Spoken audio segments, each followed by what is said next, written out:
suppose the easiest thing for me to do is talk about my childhood, growing up, what I went through as a person.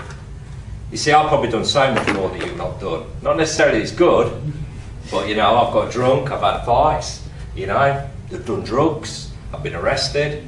I've done many things that, you know, that are stereotypical to a normal Western civilised society. Whether you call it civilised or not, I don't know. But the question that kept arising in my mind is that, you know, you can drink, you can do drugs, you can do these things, whether they're right or wrong, and it's like kind of self-gratification. It's all about pleasing yourself. But the thing, when you come away from that, is that you're still left with you, and you're still left with your thoughts. You know, the worst thing about drinking is you have an hangover. The worst thing about doing drugs is you have a come down. The worst thing about a fight is you have bruises the next day. The worst thing about it all is the only person you're hurting is yourself. You're not finding out who you are, because what you're finding out is what is good within society, what kind of aspects of, you know, this and that. Whether it's good at the time is irrelevant. It's whether it's good in your heart. So what I started doing is, I say I was kind of, as a teenager, very mischievous, very naughty, did what I wanted to do. And then I kind of grown into adulthood as being this rebellious child. And the trouble is, if you're a rebellious child, you become a rebellious adult. And this is a knock-on effect. So I kind of just grow up, you know, from one job to the other, never having no solid foundation of who I was as a person. You know, there was never no kind of solid structure. I was free to do what I wanted to do. And I went from one job to the other.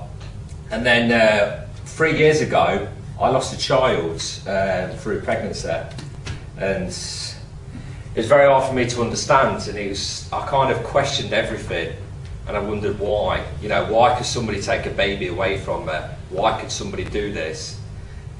And I became quite a stern atheist at that point.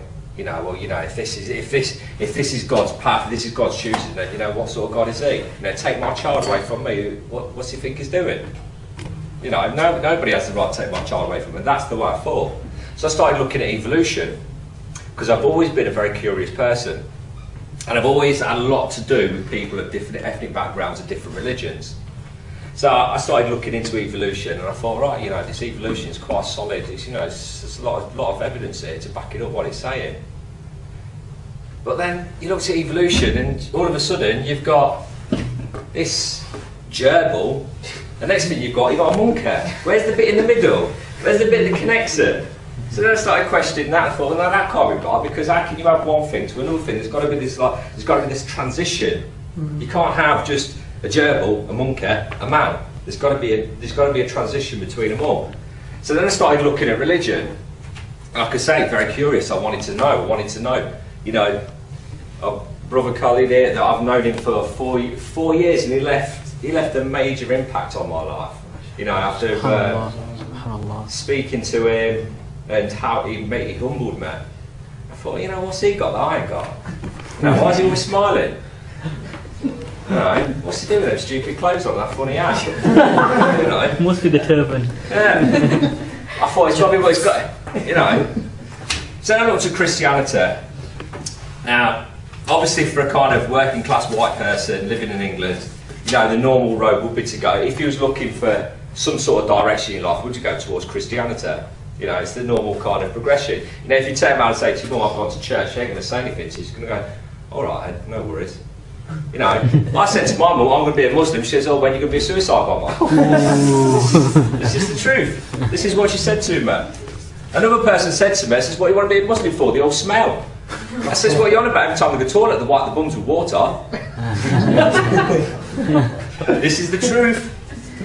So I kind of looked at that, but then for me, Christianity held no strength, held no bearing, because it contradicts itself. Because you've got the Trinity, which contradicts itself. You've also got people that believe that Jesus was God. Then you've got people that believe Jesus was the Son of God. So you think to yourself, well, you know, if that ain't really right. And then you looked at the New Testament, and this is the thing that I did. I mean, I was quite naive to religion. I thought, well, if you got a New Testament, where's the Old Testament? Where's the bit that was at the first? Because surely if you're going to speak about somebody, if you're going to speak about the prophet, Jesus, peace be upon him, you're going to talk about what he did there and then. You're not going to talk about what people have wrote 1,000 years later or 1,500 years later. Surely you're going to talk about the truth.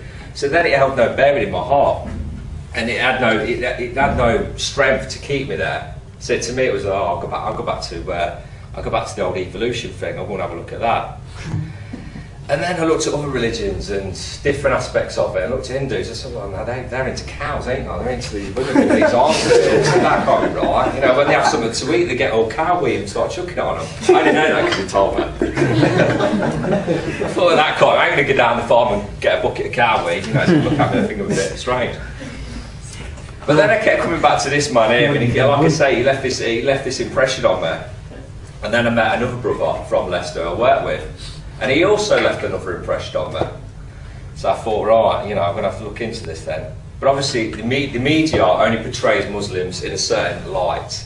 We all know this, there's no denying it. You know, everything that's about Muslim in media, Western media, is portrayed in a negative environment. You know, you've only got to get one extremist who's a Muslim to do something, and every single one of us is tied with the same brush. I mean, I can't wait for the first time I go through customs. It's going to be fun, especially if I change my name and my passport and I go in this white skin, blue eyes and this. I'm going to be a target straight away. So then I started looking at that, and I looked on the internet and my YouTube. What a fantastic resource. There's some real dodgy stuff on there as well, but there's some good stuff. And I started looking at that and looked at people that reverted, and that was a great insight. Then I looked at the Quran, and what I did is I got an audio thing off the internet. And as soon as I started listening to it, it just, boom, that was it. I thought, this is it, this is it. Because nothing's been changed. Exactly how it was written 1,400 years ago. There's no altercations. There's nothing in it that can be looked upon and you can turn around and say, well, you know, you can kind of contradict it. There's no contradiction in the Quran. There is nothing in there that can possibly ever be contradicted. So that to me was like the big turning point. And then I read about the Prophet Muhammad, peace be upon him, and wow, that's all I could say at the time. I was like, wow, this man's amazing, you know. His achievements, and you know, from one person to be able to do what he did, and through him and his companions to spread the word the way they did, in the situation and under the light of the you know, the kind of, you know, everybody who wasn't Muslim at the time hated them, and they hated him. You know, they wanted to destroy him, they wanted to get rid of him, and he carried on, and he did everything through peace, and did everything through love. And I looked at that and I thought, well, you know, this is total contradiction to what I've been reading. You know, I thought it was all like kind of Arabs, you know, living in the desert. You know, if anybody that weren't Arab, they killed them. So yeah, that was kind of the reasoning behind becoming a Muslim. But I didn't want to become a Muslim straight away because, you know, there's this aspect of, you know, there's this white person, you know, he's living there, all of a sudden he's got to change his lifestyle, he's got to change the people he associates with, he's got to kind of change everything about his life. So I did it slow by slow, I did it bit by bit, and I wanted to know and I wanted to understand everything there was to understand. But obviously, you know, to understand everything there is to do with Islam, you're going to be here for probably 300, 400 years. You know, it's just, the subject is huge. But it's to understand it within your heart, and it's to feel it in your heart. And I think this is what a lot of people forget. For me, being a Muslim is about what I feel in my heart and what I feel and who I want to be as a person. You know, and I think a lot of people, and this is no disrespect to people that are born Muslim, sometimes a lot of Muslims forget what it is to be a Muslim. SubhanAllah. They're Muslim by name, but not Muslim by nature. Allah. You know, for me, I chose to do this. I've chose to accept. SubhanAllah. I've chose to be this person. And I think a lot of people need to reflect. And I mean, the things that have saddened me a little bit is there's a lot of segregation. There's a lot of, you know, there's like, for instance, in Loughborough, it's a Bangladeshi mosque. Now I know people in Loughborough that won't go to that mosque because it is a Bangladeshi mosque. And that's sad. You know, why? I was in the mosque the other day. There was me. There was 3 white people in there. There was a convert from about 12 years ago. There was a convert from 6 months ago. There was me. There was a guy from France, There was a guy from Somalia, so he was black, there were some Asian guys there, there were some Arabic guys there. You know, that's the most multicultural thing you can ever see. What other faith on the planet will you see that? You won't see it anywhere. And the love and the connection, the bond is the same. It's irrelevant of where you come from, it's irrelevant of who you are, the relevance is in what you believe. And this is what kind of drew me to it, is the fact that it is multinational. It is multi-everything. Everybody comes together, and to be a Muslim, it's about love, and it's a love for everybody, not just a love for the fellow brother or a fellow sister. Love for everybody. You know, we as Muslims have got to show people what it is to be a Muslim, and this is what we don't do. You know, if we show people or non-Muslims that, you know, we're about love, we're about compassion, we're about kindness, we're about looking after people, we're about charity, we're about connecting everything together through love, you know, everybody will see what the beauty of Islam is. And that's what we need to do. And that is why I became Muslim. Can I ask you a question? Of course. Just one question, bro. You said that you met Imam Khalid and that. What was it that struck you to him that obviously you thought, oh, 1 minute? I think it's a sense of humour. It's Yeah. really bad. Wait till we get in the car. No, I don't know what it is. I mean, I've always been a curious person. I've always wanted to know. Like I say, I mean, I worked in recruitment for years, so I had a lot to do with people from different backgrounds. I had a lot to do with Somalians, Iraqis, people from all over Europe, you know, wartime countries. You know, and the negative impression that you get from people, English people generally, is, you know, well, these people doing, you know, they're coming to sponge off the state, they're coming this, they're doing that. But it's only until you get to know them that you realise there's more to this story than meets the eye. I mean, an example I'll give is I was introduced to this guy from Zimbabwe. Now, he was a Christian, but, you know, to understand somebody why they come to this country, and his story was the most heart-wrenching story I'd ever read. He ran a radio station in Zimbabwe, and it was like an anti-Mugabe radio station. And Mugabe was trying to close down his radio station, managed to close him down, but he got pre-warning of it, so he got out of the country. Mugabe's regime murdered his mother, his father, his brothers, his sisters, his whole family to get him. Now, how can you argue with a man that comes to this country for that sort of freedom? So for me, it was like kind of, hearing stories like that made my mind open up. You know, and this is the point people get, is through ignorance and lack of knowledge.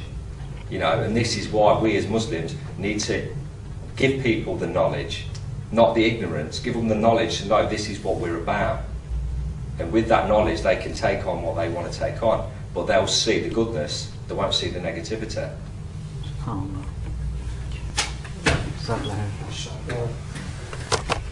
Barakallah, Jazakallah khairan, Siri. We, alhamdulillah, in reality, it wasn't me who was inspired by it, that's the truth of it. Allah subhanahu wa ta'ala opened his heart towards the haqq, towards the truth. And he had pure and sincere intentions towards Allah, and so Allah gave him tawfiq. Allah subhanahu wa ta'ala grant him increase in the deen. And we pray that Allah subhanahu wa ta'ala makes him amongst the scholars of the deen and the da'is of the deen, who eventually calls people towards the haqq, inshallah. Now, before